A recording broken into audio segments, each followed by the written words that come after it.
NFL Hall of Famer and founder of GoSmallBiz.com, Fran Tarkenton. Mr. Tarkenton, thank you so much for joining us. The commissioner said today in no uncertain terms he will not resign. Do you think he should resign? That's not even the question. I'm just outraged at hearing that press conference, hearing the interviews that I've been sitting here waiting to get on with you. It's pretty simple.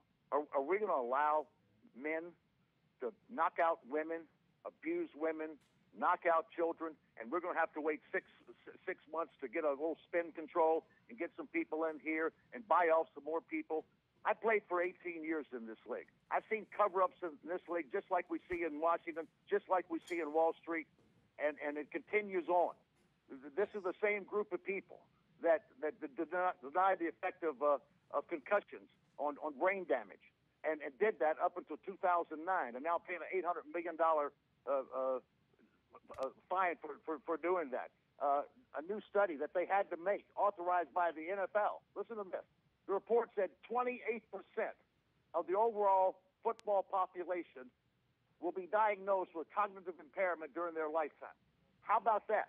We don't really address that. We haven't addressed the notion that causes this is performance-enhancing drugs. We've had drugs in the NFL since I came up in 1961, and they were in the form of amphetamines, and then they went to steroids in the 70s, and now they're so powerful that they're putting 50 and 60 and 70 pounds on these guys, and it makes them bigger, faster, and stronger, and now we're getting more injuries, and who talks about that? Nobody. Well, so CNN doesn't talk about it. Well, without getting into what CNN has covered, I mean, Mr. Tarkenton, it sounds like you're basically saying, and I don't want to put words in your mouth, so tell me if I'm wrong, but it sounds like you're saying that the NFL is a corrupt organization. Is that? Am I mischaracterizing what you're saying? I'll give you Al Davis, the former owner of the Oakland Raiders. His thing was win, baby, win. Roger Goodell does not have the power of the President of the United States, even in the NFL. It's 32 owners that have him by the neck. And if he doesn't do what they want him to do, and they're about winning, they're all billionaires, and they all get excited, and adrenaline of winning, and you see them on the sidelines, and their necks are popping out, and they're patting people on the back, and they're so excited about winning, and they're looking the other way because in their locker room, we got people that are abusing kids and abusing women, and they're doing illegal drugs to make them bigger, faster. Look at their bodies, and they see it, and they know it, and they don't acknowledge it because it's win, baby, win.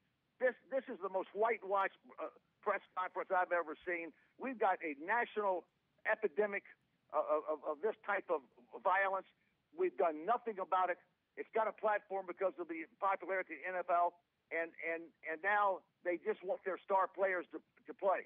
And until the press, until the public, until the fans reach out and say this is nonsense, this is awful, this is terrible, and that's the only thing that's brought these teams back to sanity, to say, okay, we're going to now take Adrian Peterson, not play him after we said we were going to play him, and some of these other players. And in San Francisco, they still are playing a guy that's been accused, called 9/11, they came and saw a girlfriend or wife bloodied and beaten, and now they're still letting him play. No, I know. You cannot let these people play. Well, let me ask you, Frank, because you've been very outspoken about the decision when the Minnesota Vikings, your old team, decided to keep Adrian Peterson, allow him to play even after the child abuse allegations. You were very outspoken, calling for other former NFL players to take a stand like you did. Obviously, they reversed that decision. Peterson's not going to be playing. But what do you think should be the standard? Someone is accused of a crime and therefore they don't play? Where do you draw the line? I think when someone is going through the process of domestic violence, and they have and we've got evidence of that has occurred, they should be suspended immediately. Let the process work out. They should not be allowed to play. Look what's happening at Florida State with Jameis Winston. Look at the cover-up that you know good well, the cover-up after a woman came out and said she'd been sexually abused by him, and it was a cover-up from the administration of Florida State University, the Tallahassee Police Department, and so forth. And then look at his track record now, and now we got him with the most lewd language that I've ever heard, and now they go suspending for a half a game, right? Suspended for half a game. No, I hear you. I mean, where do we stop? It will not stop. Right.